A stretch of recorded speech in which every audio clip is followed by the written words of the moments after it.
मेरे YouTube channel Krishnam group of education में आपका अभिनंदन करती हूँ।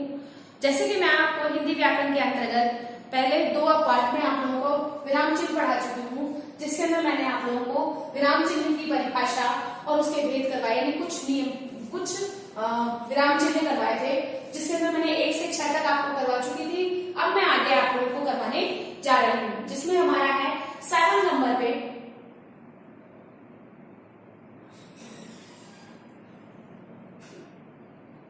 उद्धरण या अवतरण चिन्ह।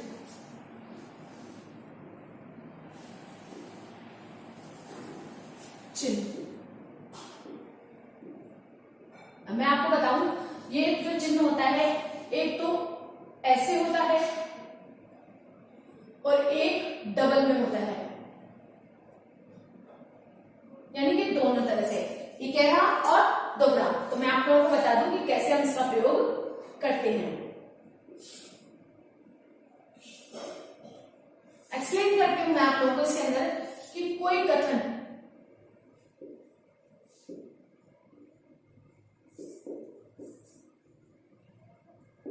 जो का त्यों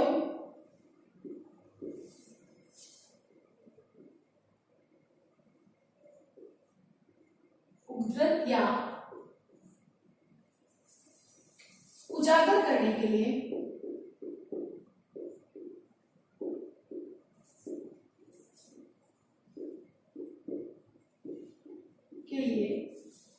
प्रयोग किया जाता है।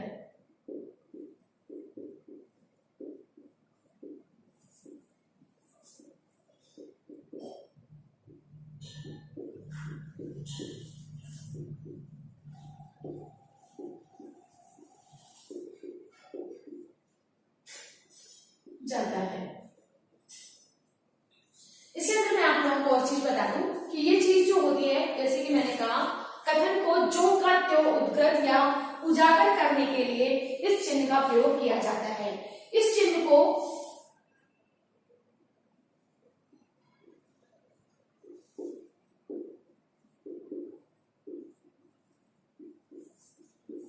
दो प्रकार से प्रयोग किया जाता है।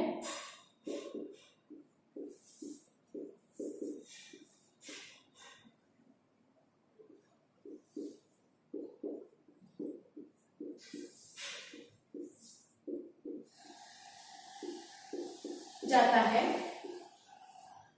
पहला इकहरा रूप में, यानी कि सिर्फ ऐसे, कवि का नाम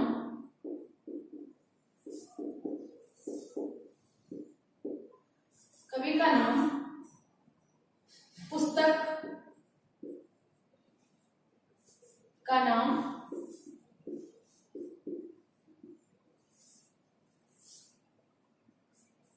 कवि का उपनाम, नाम नहीं उपनाम, पुस्तक का नाम, लेख या कविता का शीर्षक।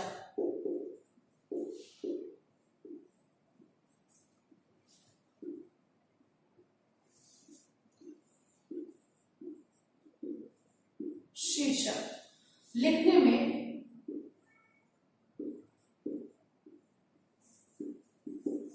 प्रयोग करते हैं।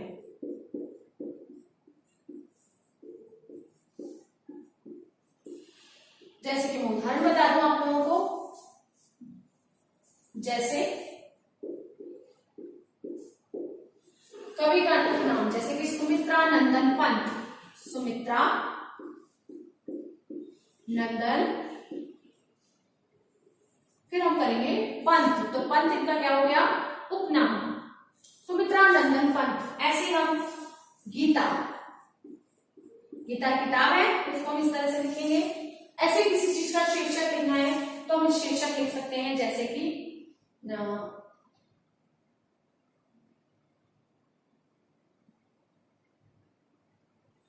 हम कोई भी उदाहरण ले सकते हैं, इसे जगाओ,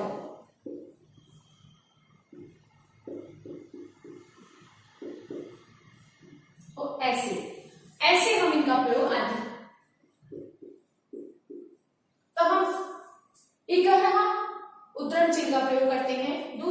करते हैं दोहरा।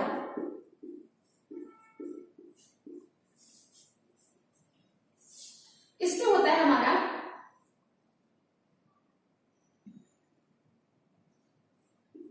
दोहरा चिन्ह।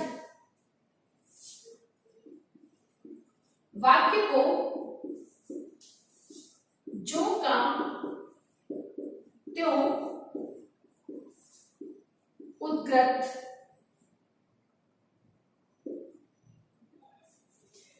या उजागर करने के लिए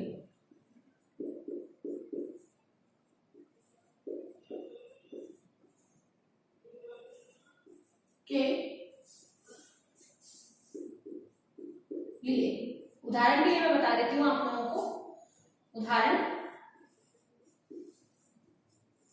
जैसे कि सुभाष चंद्र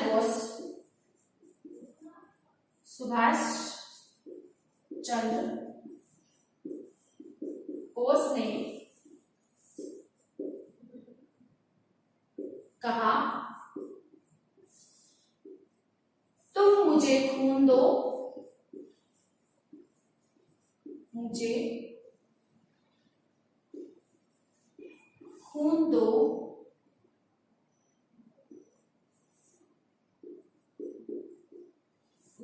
मैं तुम्हें आजादी दूंगा, मैं तुम्हें आजादी दूंगा।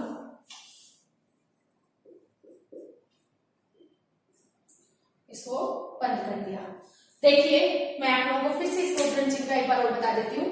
उद्धरण चिन्ह या उद्धरण चिन्ह कथन का जो को त्यों उसको ऐसे कैसे एज इट इज लिखने के लिए उसका प्रयोग किया जाता है। ये दो प्रकार से प्रयोग किया जाता है, इकेरा यानी कि इस तरह से और दोहरा यानी कि इस तरह से। इकेरा कवि के उपनाम के लिए, पुस्तक के लिए, लेख या कविता के शीर्षक के लिए इसका प्रयोग किया जाता है। अब मैं बताऊं आपको, जैसे कि मैंने उदाहरण के तौर पर बताया, कवि का नाम तो सुमित्रा नंदन पंत, तो पंत उनका क्या है, उपनाम है गीता। अब गीता कविता किताब है तो उसका नाम अलग से दिखाने के लिए हमें इस तरह से लिखना पड़ा। ऐसे ये एक पाठ का शीर्षक है, एक कविता का शीर्षक है, तो इसे भी हमें इस तरह से लिखना पड़ा। तो ये हमारा इकहरा उद्धरण चिन्ह होता है। दोहरे में हम करते हैं वाक्य को जो का त्यों उद्धृत या उजागर करने के लिए प्रयोग करते हैं। जैसे कि मैं उदाहरण के तौर पे आप लोगों को बता चुकी हूँ, सुभाष चंद्र बोस ने कहा, तुम मुझे खून दो, मैं तुम्हें आजादी दूंगा। अब मैं आप लोगों को दूसरा बताने जा रही हूँ। नेक्स्ट,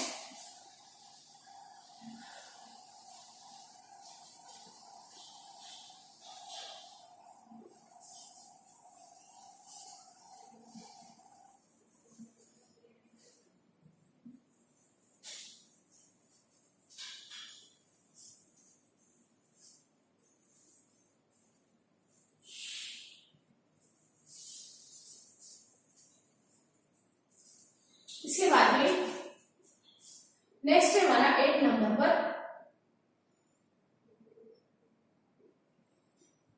समता, समान या तुलना सूचक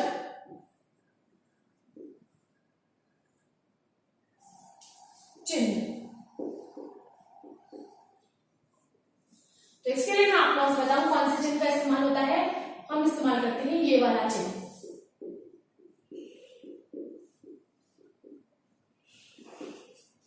इसके लिए हम इस चिन्ह का इस्तेमाल करते हैं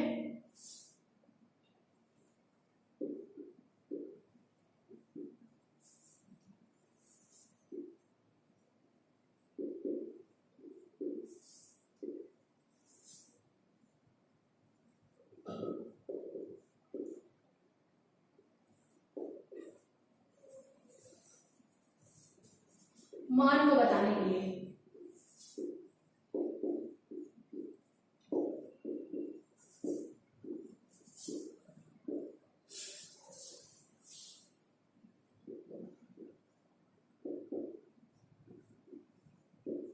समानार्थ मोल या मान को बताने के लिए प्रयोग किया जाता है।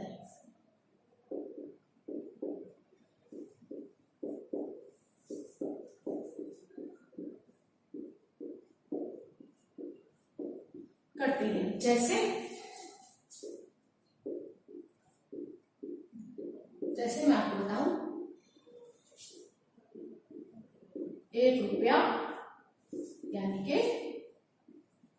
100 पैसे। ऐसे मैं दूसरा उदाहरण बता दूं आपको, संसार की दुनिया। इस तरह से हम इसका प्रयोग करते हैं। मैं वापस बता देती हूँ आप लोगों को। समान या तुलनात्मक सूचक चिन्ह यानी कि बराबर का निशान किसी भी समान अर्थ, मोल या मान को बताने के लिए इसका प्रयोग करते हैं। जैसे 1 रुपया 100 पैसे, संसार, दुनिया। मैं अगला टॉपिक आपको करवाने जा रही हूँ 9 नंबर पे, विवरण चिन्ह।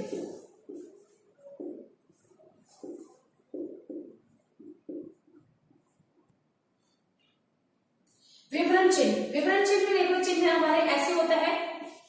इसके अंतर्गत मैं आप लोगों को बताती हूँ, कथन को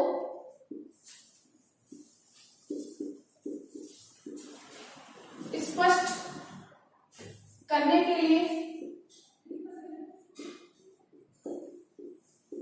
विवरण देने के लिए या विवरण देने के लिए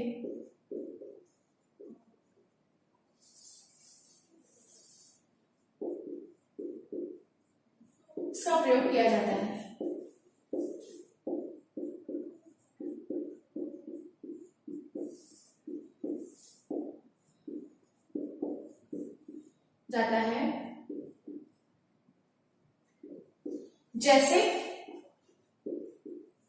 जैसे मैं आप लोगों को बता दूं,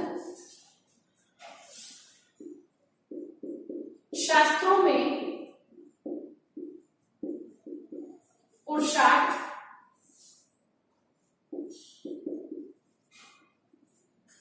शास्त्रों में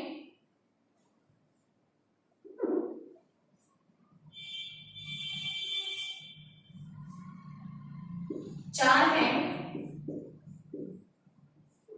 अब वर्णन देते हुए, पहला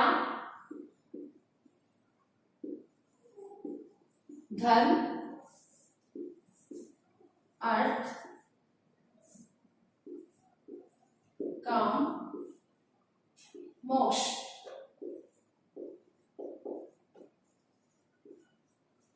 इस तरह से हम इसे लिखते हैं।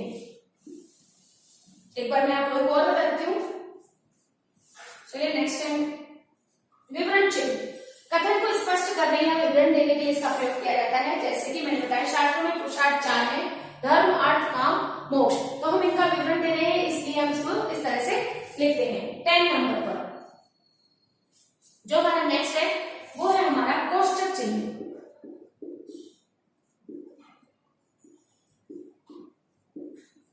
कोष्ठक चिन्ह, जैसे कि आप लोग जानते हैं, कोष्ठक हमारा ऐसे करके बनता है, ऐसे भी बनता है और ऐसे बनता है। तो इसके चिन्ह ये होते हैं।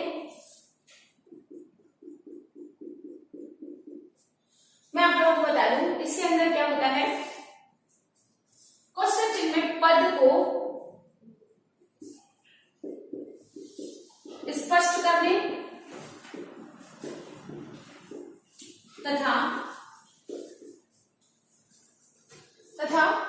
पद को स्पष्ट करने तथा अभिनय के भावों को स्पष्ट करने के लिए, अभिनय के भावों को स्पष्ट करने के लिए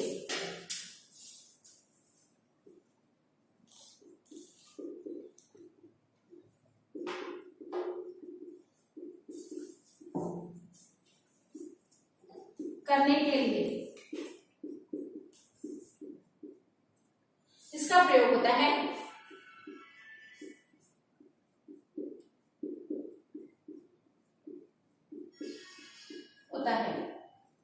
उदाहरण के तौर पर मैं आप लोगों को बताती हूं,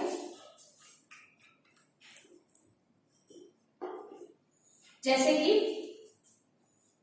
सूर्य को रवि,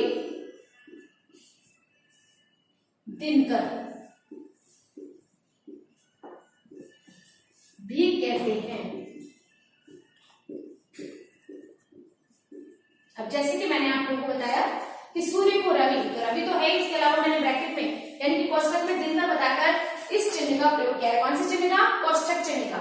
ऐसे ही मैं जैसे मैंने बताया कि अभिनय के बारे में भी, तो ये है राम, ब्रैकेट में लिखेंगे प्रसन्न होकर,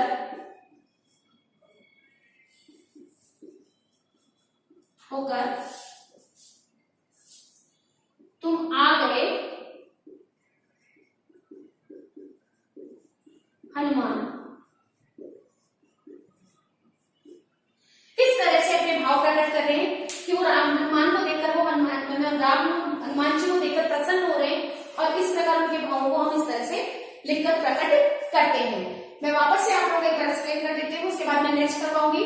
समान या तुलना सूचक जिसमें हम समानार्थी या मोल मान को बताते हैं, उसके द्वारा इस चिन्ह का प्रयोग करते हैं। जैसे 1 रुपया तो उसका पूरा मानक होगा 100 पैसे। ऐसे संसार तो सेम उसका होगा दुनिया। इसी तरह से विवरण चिन्ह में कथन को स्पष्ट करते हैं और विवरण देते हैं। जैसे कि शास्त्रों में पुरुषार्थ 4 है, धर्म, अर्थ, काम, मोक्ष। कोष्टक चिन्ह में पद को स्पष्ट करते हैं और अभिनय के भावों को भी स्पष्ट करने के लिए इसका प्रयोग किया जाता है। जैसे सूर्य को रवि, दिनकर भी कहते हैं। और राम प्रसन्न होकर तुम आ गए हनुमान। अब मैं आगे आप लोगों को 3 और हमारे को रह गए हैं, वो मैं करवाने जा रही हूँ।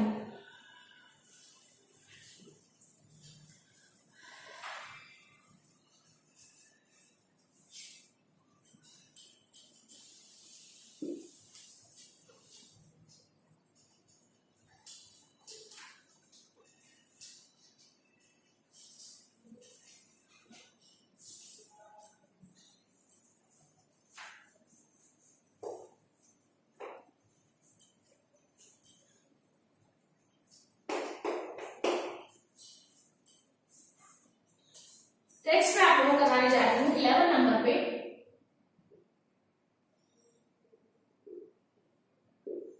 हंसपद चिन्ह। इसका जो होता है वो निशान होता है हमारा ऐसा, ये है इसका चिन्ह। इस चिन्ह को मैं बता दूं आप लोगों को, इसको त्रुटि या विस्मरण चिन्ह भी कहते हैं। विस्मरण चिन्ह भी कहते हैं।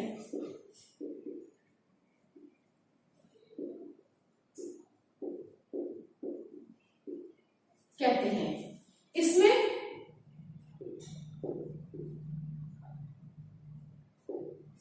लिखते समय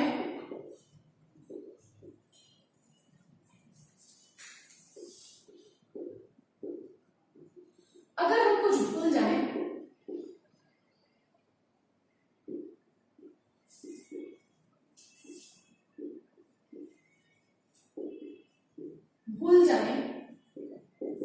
तो इस चिन्ह को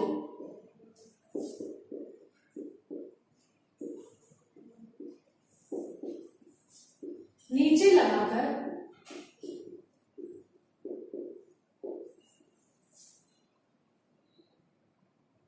शब्द लिखते हैं।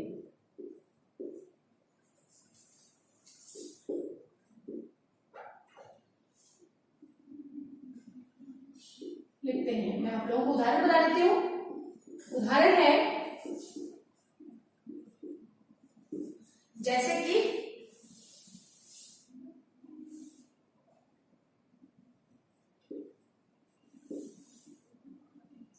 मुझे कल बाजार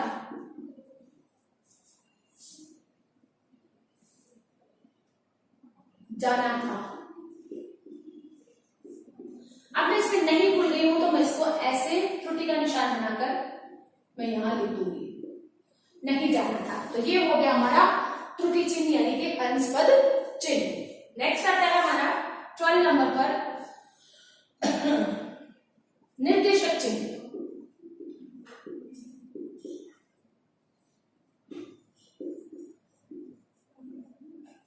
निर्देशक चिन्ह हमारा योजक चिन्ह से थोड़ा बड़ा होता है।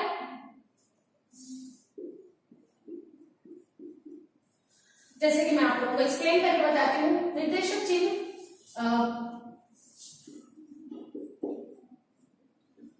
बात को स्पष्ट करने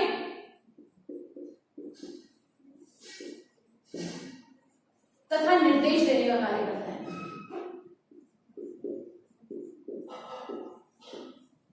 निर्देश देने में प्रयोग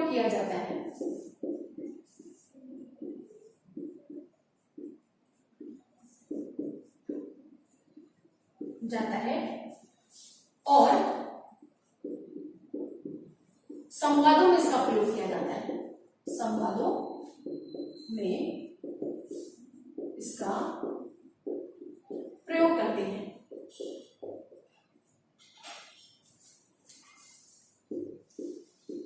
हम उदाहरण के तौर पे आप लोगों को बताएं। उदाहरण के लिए जैसे कि मैं बात करूं संवाद के लिए, श्याम, ये जो प्रयोग किया वो है हमारा निर्देशक चिन्ह।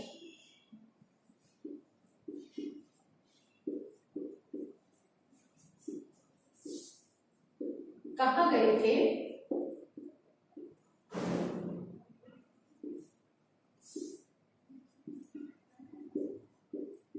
मैं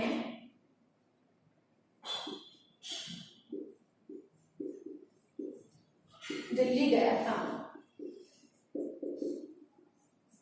उसी प्रकार निर्देश देने के लिए काल के 3 प्रकार होते हैं।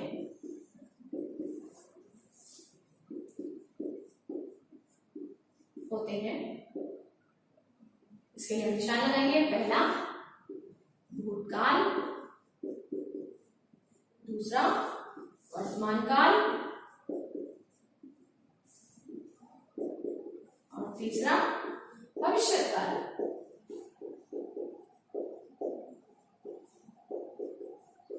ऐसे मैंने बता दिया निर्देशक चिन्ह बात को स्पष्ट करने या निर्देश देने के लिए और संवादों में भी इसका प्रयोग करते हैं। उदाहरण के लिए राम और श्याम के संवाद में हम इस योजक चिन्ह का प्रयोग कर रहे हैं। उसी तरह से काल के 3 प्रकार में तब भी हम योजक चिन्ह का प्रयोग कर रहे हैं, यानी निर्देश दे रहे हैं तो उसके लिए कर रहे हैं। लास्ट हमारा है 13 नंबर पे है हमारा लाघव चिन्ह।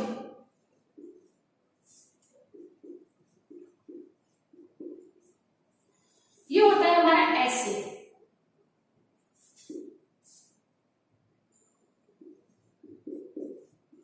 बात को कम शब्दों में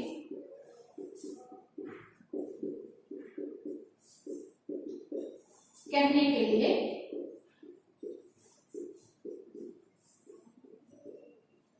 प्रयोग करते हैं।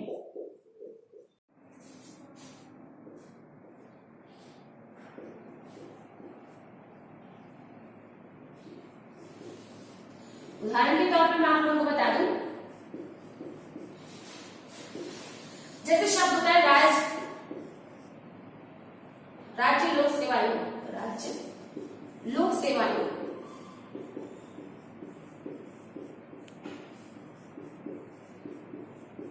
हम इसको शॉर्ट फॉर्म में कैसे लिखेंगे? लोक सेवा और आयोग, इस तरह से। ऐसे ही हम कर सकते हैं, जैसे कि हम बात करते हैं कृष्णा पब्लिक, हम सीनियर सेकेंडरी लिख देते हैं शॉर्ट फॉर्म में, सीनियर सेकेंडरी स्कूल। जो हम शॉर्ट फॉर्म में लिखते हैं वो आते हैं हमारे इसके अंतर्गत। मैं एक बार और एक्सप्लेन कर देती हूँ। हस्तक्षेप चिन्ह हम इसको त्रुटि और विस्मरण चिन्ह भी कहते हैं। जब हमसे कोई गलती या कोई चीज हम छूट जाती है तो हम उसे ऐसे निशान बनाकर लिखते हैं। ऐसे ही हमारा निर्देशक चिन्ह, इसमें बात को स्पष्ट करने के लिए, निर्देश करने के लिए प्रयोग किया जाता है और संवादों में भी इसका प्रयोग किया जाता है। जैसे कि राम और श्याम का संवाद है, हम इस निर्देशक चिन्ह का प्रयोग कर रहे हैं। ऐसे ही हमें जैसे काल के बारे में बताना है तो भी हम निर्देशक चिन्ह का प्रयोग कर रहे हैं। उसी प्रकार लाघव चिन्ह, लाघव चिन्ह इसमें बात को कम शब्दों में स्पष्ट करने के लिए हम करते हैं। जैसे कि राज्य लोक सेवा आयोग है तो राज्य लोक सेवा पूरा न लिखकर हम सिर्फ शॉर्ट फॉर्म में इस तरह से लिख सकते हैं। कृष्णा पब्लिक सीनियर सेकेंडरी को हम शॉर्ट फॉर्म में लिख सकते हैं। और इसके अलावा मैंने जो आप लोगों को 2 क्लास में लिए हैं उनके अंदर भी अगर कोई डाउट हो और कुछ समझ में नहीं आ रहा हो तो प्लीज फर्स्ट ऑफ ऑल तो आप लोग बुक्स परचेज कीजिए ताकि आप लोगों को और अच्छे से एक्सप्लेन हो सके। और उसके अलावा फिर भी कोई डाउट्स होते हैं तो आप लोग कमेंट सेक्शन में मुझे ये डाउट्स भेजिए ताकि मैं नेक्स्ट क्लास के अंदर उसको सॉल्व कर सकूं। और इस वीडियो को लाइक कीजिए और सब्सक्राइब कीजिए। Thank you.